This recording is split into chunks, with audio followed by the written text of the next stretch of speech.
Bom dia. Hoje eu vou começar lendo alguns versículos do capítulo 15 do livro de Gênesis. A partir do verso 1 diz bem assim: Depois destes acontecimentos veio a palavra do Senhor a Abrão numa visão e disse: Não temas, Abrão, eu sou o teu escudo.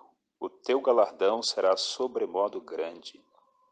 Respondeu Abrão: Senhor Deus, que me haverá de dar? Se continuo sem filhos e o herdeiro da minha casa é o Damasceno Eliezer? Disse mais Abrão: A mim não me concedeste descendência, e um servo nascido na minha casa será o meu herdeiro. A isto respondeu logo o Senhor, dizendo: Não será este o teu herdeiro, mas aquele que será gerado de ti será o teu herdeiro. Então conduziu-o até fora e disse: Olha para o céu e conta as estrelas, se é que podes. Ele disse: Será assim a tua posteridade. Ele creu no Senhor, e isto lhe foi imputado para a justiça. Disse-lhe mais: Eu sou o Senhor que te tirei de Ur dos caldeus para te dar por herança esta terra. Perguntou-lhe Abrão: Senhor Deus, como saberei que hei de possuí-la? Respondeu-lhe: Toma uma novilha, uma cabra e um cordeiro, cada qual de 3 anos, uma rola e um pombinho. Ele, tomando todos estes animais, partiu-os pelo meio e lhe pôs em ordem as metades, uma defronte das outras, e não partiu as aves. Abraão ele tinha um desejo profundo em seu coração, era de ter um herdeiro, de ter família, descendência, continuação. Até hoje, todos nós, quando nos unimos em matrimônio, temos vontade e desejo de ter filhos. Mas naqueles tempos antigos, isto era ainda mais marcante. Abraão era um homem próspero, tinha muitos trabalhadores a seu serviço, tinha riqueza, mas ele não tinha o filho tão desejado e tão precioso. E o detalhe é que agora ele já estava um ancião, já era um homem velho.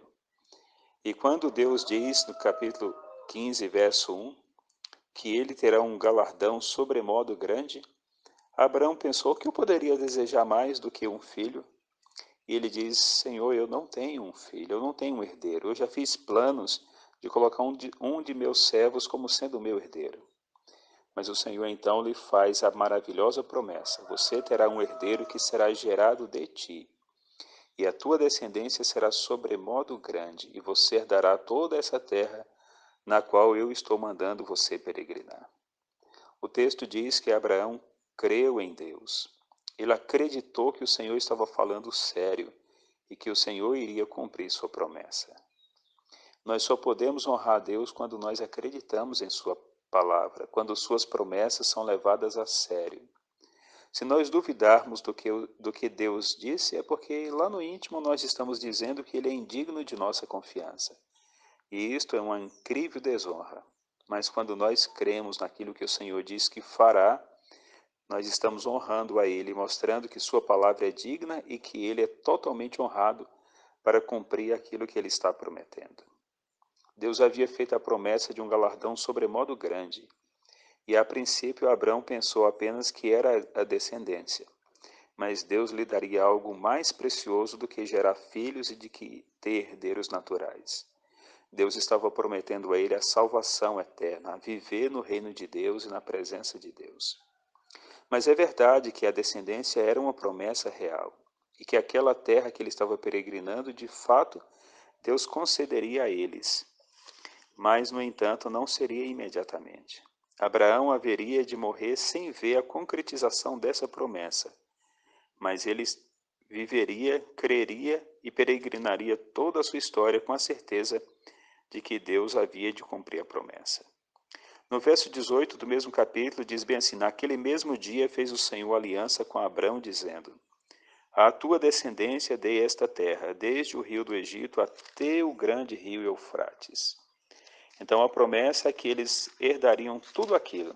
Naquele tempo, o verso 19 e 20 fala quais eram os povos que moravam lá: o queneu, o quenezeu, o cadimoneu, o eteu, o ferezeu, os refaíns, os amorreus, o cananeu, o gigazeu e o jebuseu.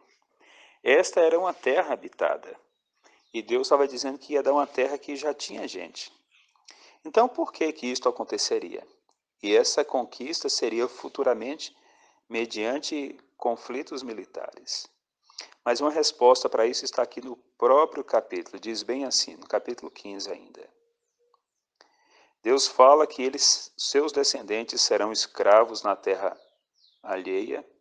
Está no verso 13 em diante. Então lhe foi dito, sabe com certeza que a tua posteridade será peregrina em terra alheia, e será reduzida à escravidão, e será afligida por 400 anos.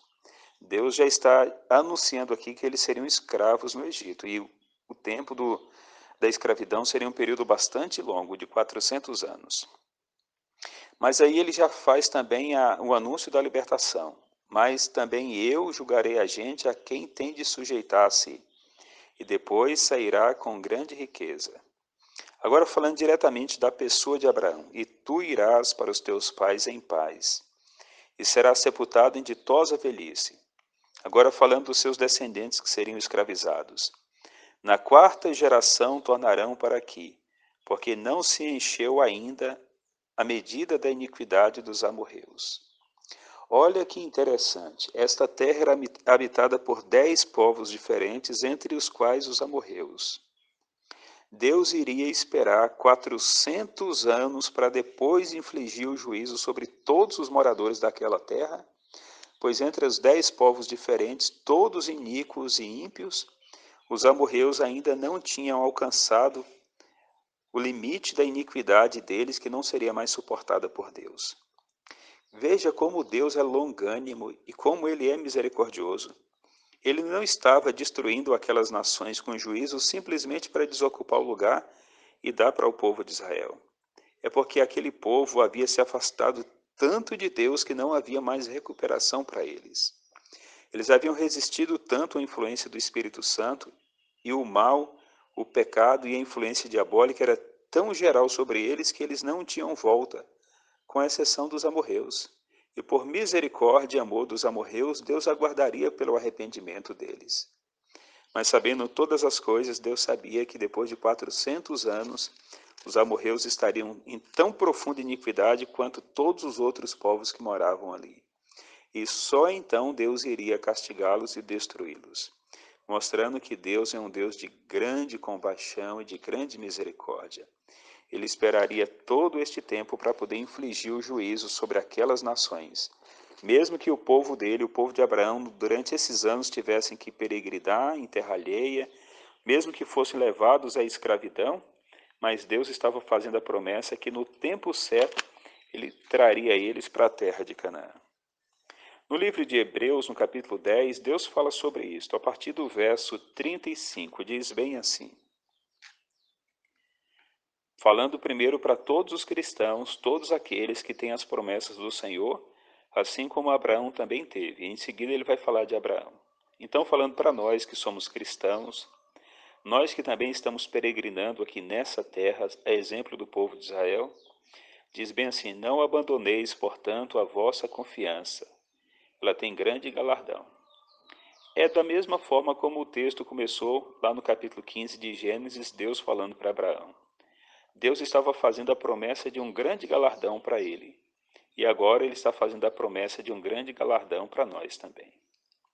O que é o galardão? Galardão significa uma recompensa, uma bênção especial, uma dádiva muito generosa da parte de Deus. Então, assim como Abraão receberia um grande galardão, o povo de Deus tem a promessa também de receber um grande galardão do Senhor. No entanto, este galardão está condicionado. O verso começa dizendo: não abandoneis, portanto, a vossa confiança. O que é confiança senão fé? O mesmo que foi exigido de Abraão é que ele tivesse fé na promessa de Deus. Colocasse uma confiança explícita em Deus. E agora, para nós cristãos, a condição é a mesma. Não abandonar, portanto, nossa confiança. Permanecermos crendo e fiéis ao Senhor, pois Ele há de cumprir sua promessa.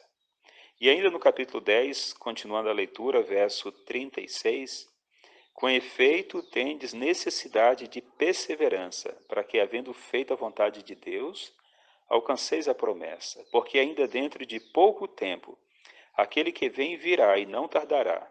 Todavia o meu justo viverá pela fé. Se retroceder, nele não se comprais a minha alma. Nós, porém, não somos dos que retrocedem para a perdição.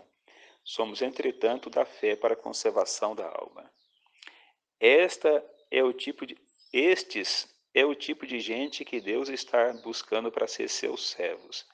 Estes que confiam, que permanecem perseverando, mesmo que tenham dificuldades e problemas.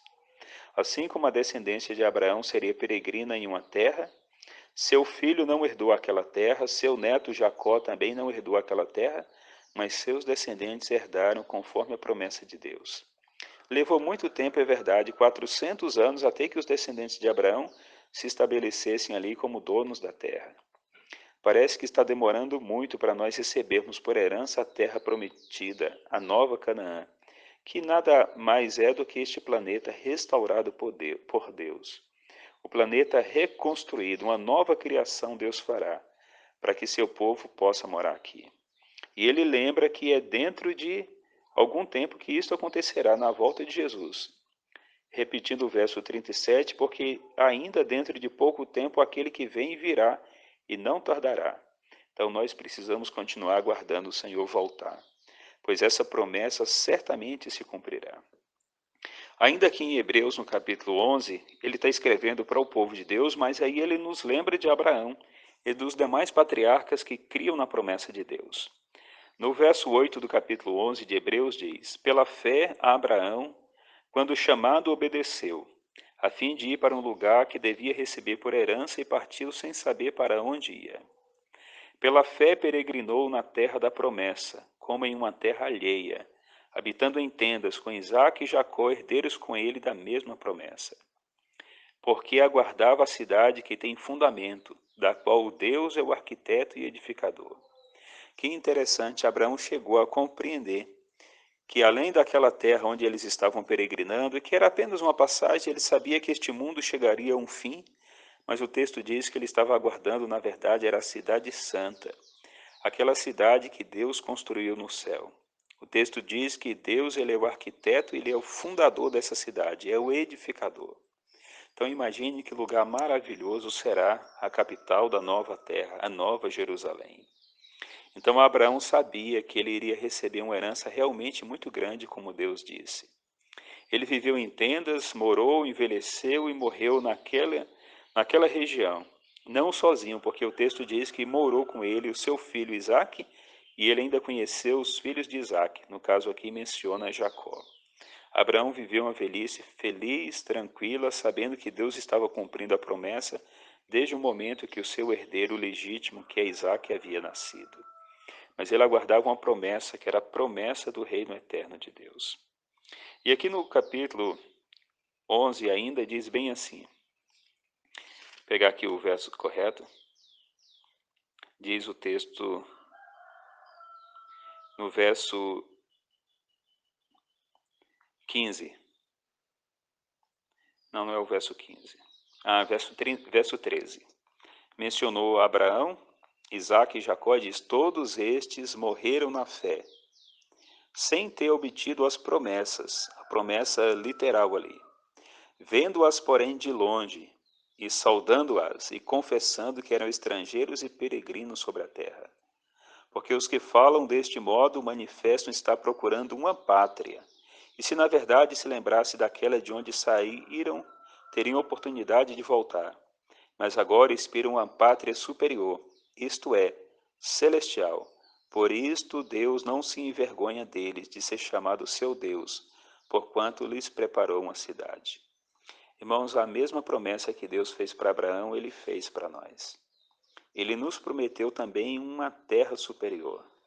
Não esta terra aqui onde nós vivemos cerca de 80, 90, 100 anos, sendo que grande parte dela é na canseira da velhice. O que Deus nos prometeu foi a vida eterna em Cristo Jesus, nosso Senhor. Deus fez essa promessa e nós podemos descansar como Abraão descansou, confiante que o Senhor, no tempo certo, ele vai cumprir. Todos aqueles que esperam por essa pátria superior a receberão, terão direito de viver ali, viverão com o Senhor para todo sempre. E aí terminando ainda no capítulo 11, o texto de de Paulo diz bem assim.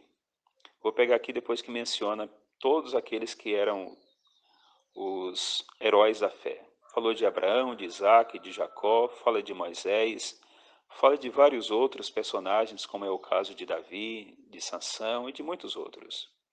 O texto diz bem assim, no verso 38. Primeiro, 36 e 37, fala que eles sofreram. Verso 36. Outros, por sua vez, passaram por provas de escárnios, açoites, algemas e prisões. Foram apedrejados, provados, cerrados pelo meio, mortos ao fio de espada, andaram peregrinos vestidos de pele de ovelhas e cabras, necessitados, afligidos e maltratados, homens dos quais o mundo não era digno, errantes pelos desertos, pelos montes, pelas covas, pelos antros da terra. Olha o que diz agora. Ora, todos estes que obtiveram bom testemunho por sua fé, não obtiveram, contudo, a concretização da promessa. O verso 40 explica a razão. Por haver Deus provido coisa superior a nosso respeito, para que eles, sem nós, não fossem aperfeiçoados. Todos estes heróis de Deus, por conta de sua fé, eles sofreram muito. Quando o sofrimento é para honrar a Deus, porque nós confiamos na promessa dele, e por conta disso nós somos zombados, escarnecidos, perseguidos, aprisionados, maltratados, às vezes temos que viver como estes aqui, fugidos pelas montanhas, pelos desertos, pelas florestas, para manter sua fidelidade a Deus. Quando o sofrimento é para ser fiel a Deus, para permanecer fiel a Deus, este tipo de sofrimento glorifica ao Senhor, mostrando que seu povo confia e que seu relacionamento com Deus é muito melhor do que conforto mundano, do que riquezas mundanas. Eles têm promessas de Deus e aguardam nessas promessas, e confiando em Deus estão dispostos a sofrer todas as consequências. Como disse no capítulo 10 de Hebreus, aqueles que não retrocedem. Sofrer por amor a Deus, por ser fiel ao Senhor, está de fato honrando a Deus. E esse tipo de compromisso com o Senhor, que vai até essas consequências, será honrado por Deus. E Deus retribuirá grandemente. E o verso 40, quando diz que estas pessoas, eles não receberam a concretização da promessa, verso 39. E diz por quê? Por haver Deus provido coisa superior a nosso respeito para que eles sem nós não fossem aperfeiçoados. O texto da palavra de Deus, nas palavras do apóstolo Paulo, são claras estas palavras. Ninguém é aperfeiçoado antes dos outros. Olha, por haver Deus provido coisa superior ao nosso respeito para que eles sem nós não fossem aperfeiçoados. Quando é que o povo de Deus é aperfeiçoado? Está no capítulo 10, verso 37. Dentro de pouco tempo, aquele que há de vir virá e não tardará. É na volta de Jesus. A palavra de Deus ensina que todo o seu povo recebe a recompensa junto e são restaurados juntos. Quando Jesus vier, aqueles que estiverem vivos serão transformados em um piscar de olhos, e todo o povo de Deus que desceu ao pó, que foi ao descanso, eles ressuscitarão e ressuscitarão perfeitos, para juntos os que estavam vivos e os que estavam mortos serem todos transformados no mesmo dia, no mesmo momento da volta de Jesus, para juntos ascenderem para a glória, para juntos desfrutarem da herança. Ninguém foi na frente e ninguém será deixado para trás. Todos irão exatamente no mesmo momento. E aí, finalmente, terá encerrado a luta de seu povo aqui nessa terra. Nunca mais sofrimento, nunca mais tribulação, nunca mais dores, nunca mais perseguição, nunca mais lágrimas, nunca mais separação. Nunca mais a tristeza atingirá o coração do povo de Deus. Em Apocalipse, no capítulo 20, o Senhor diz que enxugará de nossos olhos toda lágrima. Nunca mais haverá motivo nem razão nenhuma para o sofrimento.